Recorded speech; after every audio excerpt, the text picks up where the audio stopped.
बिस्मिल्लाहिर्रहमानिर्रहीम। मेरा नाम डॉक्टर मोहम्मद तौसीफ़ है। आज मैं अपने प्यारे किसान भाइयों और साइंसदान दोस्तों से मुखातब हूँ।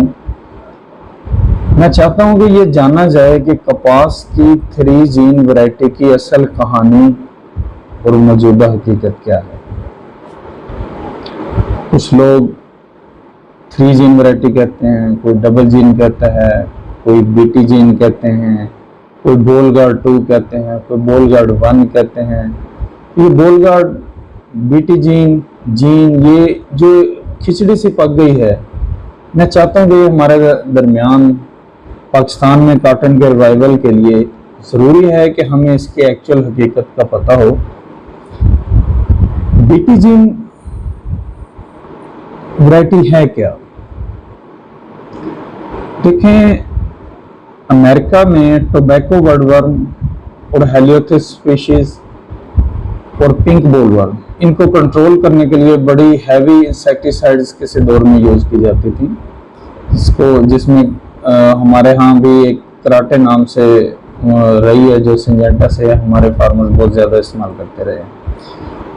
तो जेनेटिक पूल के अंदर सकिंग पेस्ट के लिए तो हमारे पास रेजिस्टेंस मौजूद थी कि हम ऐसी वैरायटियां बना लेते थे कि जो नेचुरल जेनेटिक पूल है वहाँ से कुछ वैरायटियां जो सफ़ेद मक्खी और अदर सकिंग इंसेक्ट्स को किसी हद तक जो है ना वो रेजिस्ट कर जाती थी, लेकिन इनके लिए कोई ऐसी रेजिस्टेंस मिल नहीं रही थी। तो साइंसदानों ने ये जेनेटिकली मॉडिफाइड तरीका इस्तेमाल किया। ये एक बैक्टीरिया है बेसिलस थ्रिंजाइएंसिस, जो सॉइल बैक्टीरिया है, उसके जीन से उसकी प्रोटीन ली जाती है, जो वेरी फर्स्ट प्रोटीन थी। इसकी प्रोटीन क्रिस्टल फॉर्म बनाती है, इसलिए इस प्रोटीन को हम CRY क्राई से जो है साइंसदानों ने, ये क्रिस्टल का शॉर्टकट है। तो क्राई 1AC प्रोटीन लेकर 1996 में अमेरिका के साइंसदानों ने, जो कि मोनसेंटा कंपनी ने अपने नाम ये सेरा लिया था, पहला जीन ट्रांसफर किया। तो इस वैरायटी को हम बीटी जीन वैरायटी 1 कहते हैं, या हम इसको ओरिजिनल फर्स्ट जो मॉडिफाइड जेनेटिकली मॉडिफाइड टेक्नोलॉजी है कॉटन की, जो सिर्फ पिंक बोलवर्म और टोबैको वुडवर्म के खिलाफ थी। बाकी बोलवर्म्स के लिए ये मॉडरेटली जो है रेजिस्टेंट थी, लेकिन हाईली रेजिस्टेंट ये नहीं थी। इस वैरायटी ने अमेरिका के अंदर बहुत मकबूलियत हासिल की। उसके बाद ये चाइना, साउथ एशिया, इंडिया और बाकी तमाम ममालिक में ये फैलती गई, क्योंकि ये वक्त की अहम ज़रूरत थी।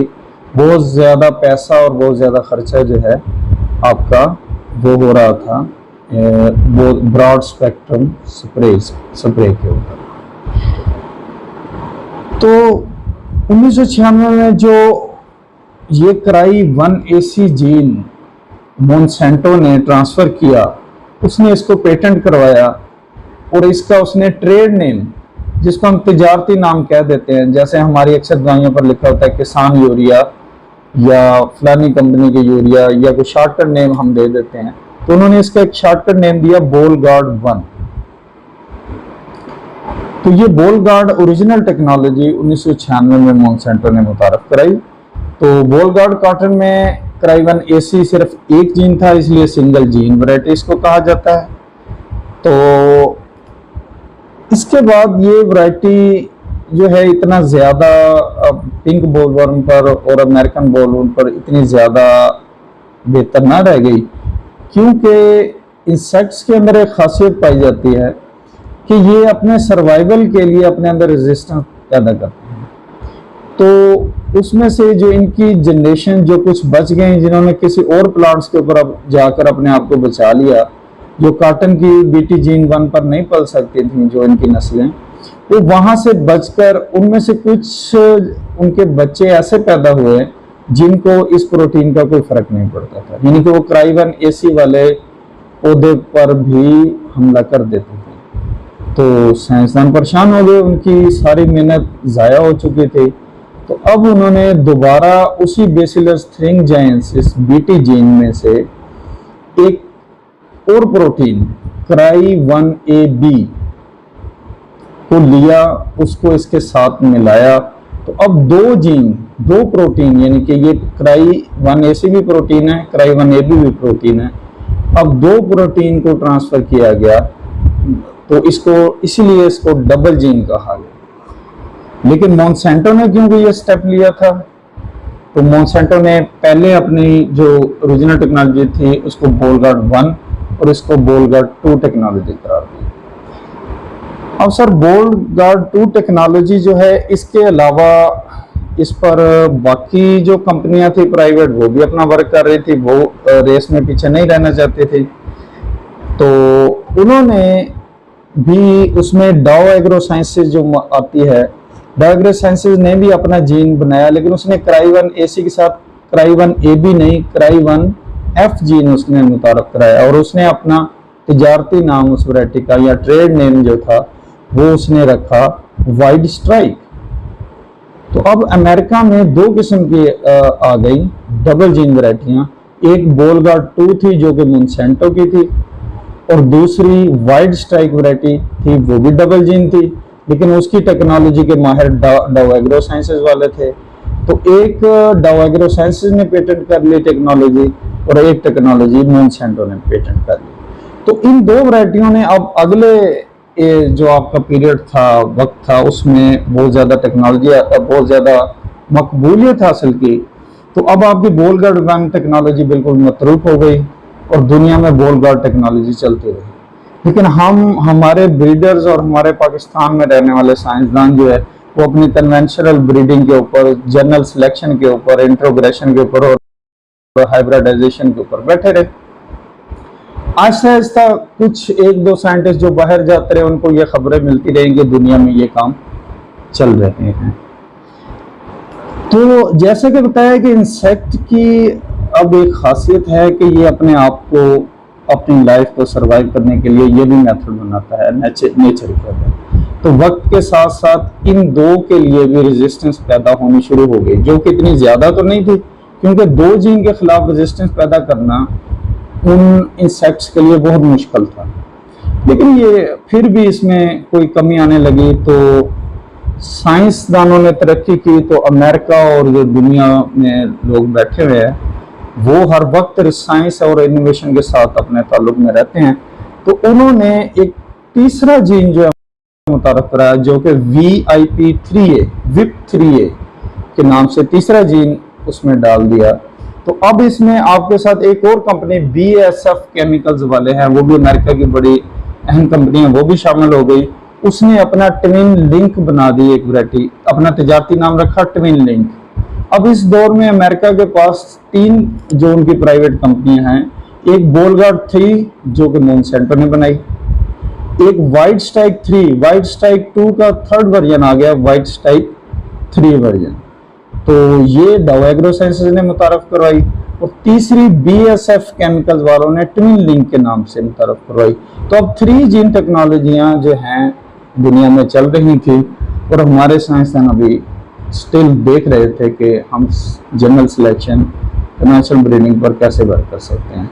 तो जनरल सिलेक्शन और कन्वेंशनल ब्रीडिंग से आप सकिंग पेस्ट के लिए तो कुछ वैरायटियां ऐसे बना सकते हैं कि फिजियोलॉजिकली उनके लीव्स को इस तरह मॉडिफाई कर दिया जाए, सफेद मक्खी का हमला कम हो, एफिड के लिए कोई ऐसा तरीका अख्तियार कर लिया जाए, उसके जेनेटिक पूल में इतनी वेरिएशन मौजूद है कि आप वैरायटियां ऐसे बना सकते हैं। बोलवर्म के लिए ऐसा नहीं है, तो मजबूरन साइंटिफिक कम्युनिटी को, हालांकि बहुत ज़्यादा मुखालफत के बावजूद बायो सेफ्टी रूल्स की तरफ से इस तरफ आना पड़ा, तो हम ट्रिपल जीन पर बैठे हुए थे। लेकिन हैरत की बात यह है कि दुनिया अब ट्रिपल जीन से भी आगे जा चुकी है। अब ये तीनों जो वाइड स्ट्राइक, ट्विन लिंक और बोलगार्ड मजीद रिसर्च कर रहे हैं, जिसमें मैं एक चौथी कंपनी अब कंपटीशन में आ गई है जो कि बायर क्रॉप साइंसेज की है। उन्होंने अब एक नई कॉटन वैरायटी अपने जो है अनकरीब अभी मुतारफ नहीं हुई, क्योंकि कमर्शलाइज उसको नहीं किया गया अभी तक बायो सेफ्टी रूल्स की वजह से, लेकिन वो कॉटन एक्सटेंड फ्लेक्स है, जिसमें उन्होंने मजीद इस तरह की इम्प्रूवमेंट की है कि यहाँ पर मैं आपको बताता चलूं कि जो ग्लाइफोसेट रेडी जीन है वो जीन कहाँ से आता है। तो ये बेसिलस थ्रिंजाइएंसिस वाला जीन नहीं है, ये एग्रोबैक्टीरियम स्पीशीज से शिकीमेट पाथ को कंट्रोल करने के लिए CP4 स्पीशीज हैं जो ली जाती हैं। तो EPSP पाथवे को कंट्रोल किया जाता है। ये हमें पता होना चाहिए कि जो ग्लाइफोसेट है ये प्लांट्स के EPSP पाथवे को डिस्टर्ब करता है और पौधे को किल कर देता है। लेकिन एग्रोबैक्टीरियम का जीन जिस वैरायटी के अंदर होगा EPSP, वो पौधा बच जाएगा, क्योंकि एग्रोबैक्टीरियम CP4 स्पीशीज में कोई ऐसी खासियत है, उसका जो CP4 EPSP है वो ग्लाइफोसेट से नहीं मरता। तो ये राउंड अप रेडी की कहानी है। उन्होंने फिर वीड्स के लिए राउंड अप रेडी भी बनाई। राउंड अप रेडी एक अलग चीज है, राउंड अप रेडी का जीन होना एक अलग चीज है वैरायटी के अंदर, और सिंगल जीन, डबल जीन और ट्रिपल जीन वैरायटी एक अलग कंसेप्ट है। तो राउंड अप रेडी के लिए EPSP का जीन एंटर किया जाता है। तो ये जो कॉटन एक्सटेंड फ्लेक्स है, अब जो राउंड अप रेडी जीन था सिंगल जीन, उसमें आप सिर्फ ग्लाइफोसेट का स्प्रे कर सकते हैं। लेकिन जो एक्सटेंड फ्लेक्स एक नई वैरायटी बायर वाले मुतारफ करवाने जा रहे हैं, उसमें उन्होंने ग्लाइफोसेट रेडी बनाने के लिए एक बहुत ज्यादा पावरफुल जीन उसमें और ऐड करवाया है, जिससे आप ना सिर्फ ग्लाइफोसेट का स्प्रे कर सकते हैं, बल्कि एक दूसरी बड़ी मशहूर वीडिसाइड डाइकेम्बा, उसका भी स्प्रे कर सकते हैं, जो कि ब्रॉड स्पेक्ट्रम आपकी हर्बिसाइड है। इसके अलावा तीसरी जो आपकी है ग्लूफोसाइनेट अमोनियम हर्बिसाइड, जो कि वो भी एक ब्रॉड स्पेक्ट्रम है, तो उसका स्प्रे भी आप कर सकते हैं। अब आप सिर्फ ग्लाइफोसेट का नहीं, 3 अहम और हर्बिसाइड्स डाइकेम्बा, ग्लूफोसाइनेट अमोनियम हर्बिसाइड और ग्लाइफोसेट, इन तीनों का स्प्रे कर सकेंगे ग्लाइफोसेट के ऊपर, और आपको एक मुकम्मल और क्लीन कपास के पौधे मिलेंगे। दूसरी किसी जड़ी बूटी का नामो निशान उस फील्ड के अंदर नहीं होगा। ये है इंतहाई एडवांस टेक्नोलॉजी। लेकिन ये एक्सटेंड फ्लेक्स जो है, मैंने आपको आने वाले दौर का जो है वो भी आपको बता दिया। ये अनकरीब जैसे ही अमेरिका से कमर्शलाइज हो जाएगी, तो ये वैरायटी दूसरे मुल्कों में ऐसा ऐसा आने लगेगी। अब आखिर में हम बात करते हैं पाकिस्तान की। तो पाकिस्तान में बोलगार्ड 1, 2, BT जीन, कौन से जीन चल रहे हैं? तो हमारे यहाँ कुछ दोस्त जिस तरह ये वैरायटी जहाँ से भी जिसके हाथ लगी या जैसे भी, इसके ऊपर मैं कुछ नहीं कहना चाहूँगा, इसको जस्ट कन्वेंशनल ब्रीडिंग और हाइब्रिडाइजेशन के जरिए आगे से आगे जीन ट्रांसफर करके हमने इसको कॉपी कर लिया। तो हमारी ये हकीकत ये है। हाँ, अलबत्ता हमारा एक इदारा है centre of excellence for molecular biology Lahore camp, जहाँ पर डॉक्टर अदरीस साहब ने कोई अपनी एक वैरायटी CKC अप्रूव कराई है, जिसमें उन्होंने एक अपना जीन, स्पेशल जीन है जो इन तीनों से हटके है। उसमें वो CRY1AC और CRY2A, और तीसरा जो EPSP की जगह उन्होंने CAMP-GT जीन उन्होंने वो एग्रीबैक्टीरियम से हासिल किया है, जिससे वो राउंड अप रेडी भी बन गई है, जिससे वो बोलगार्ड के उसमें 2 जीन है, और एक तीसरा जीन उसमें CAMP-GT जो है वो जीन ग्लाइफोसेट रेडी होने के लिए। अब बात यह है कि जो CRY1AC और CRY2A जो इन्होंने इस्तेमाल किया है, ये नहायत ही नैरो स्पेक्ट्रम है। ये आपके तमाम लेपिडोप्टेरस जितने भी इंसेक्ट्स हैं उनको कंट्रोल नहीं कर सकता। इसलिए बहुत सारे लोगों के पास कैम्प जीन के बारे में अब थोड़ी बहुत शिकायत भी आ रही हैं कि थोड़ा बहुत पिंक हमारा इसके ऊपर आ जाता है। तो अब पाकिस्तान के पास सिर्फ CAMP-GT जीन मौजूद है, और जो कैम्प क्लीन कॉटन जीन है ये मौजूद है। इसी की हम आगे जो है सिलेक्शन और हाइब्रिडाइजेशन आगे करते जा रहे हैं और वैरायटियां बनाते जा रहे हैं। वक्त की ज़रूरत ये है कि जिस तरह मैंने आपको बताया कि अमेरिका में उनकी कंपनियां और उनके साइंटिस्ट और लोग कंपटीशन में लगे हुए हैं, वो एक जीन बैक्टीरिया को उठाते हैं, उसमें डालते हैं, फिर जो मसला आता है नेक्स्ट जीन लेते हैं वो डालते हैं। तो हमें मॉलिक्यूलर बायोलॉजी में खुद को स्ट्रॉन्ग करना होगा। ये टेक्नोलॉजी पाकिस्तान में लेके आनी होगी। हमारे साइंसदानों को ये मौका दिया जाना चाहिए कि वो भी ये जीन किसी तरीके से लेकर ये जो प्रोटीन है अपनी प्रोटीन लें और उनको पेटेंट कराएं और अपने मुल्क में तरक्की के लिए काम करें। तो मैं खुशहाल पाकिस्तान के लिए दुआ भी करता हूँ कि जब हमारा पाकिस्तान खुशहाल होगा तो हम खुशहाल होंगे, ये मुल्क खुशहाल होगा, हमारी कपास तरक्की करेगी, तो हमारा नाम इंशाल्लाह दुनिया की अहम तरीन कौमों में और दुनिया की लीडिंग नेशंस में एक दिन होगा।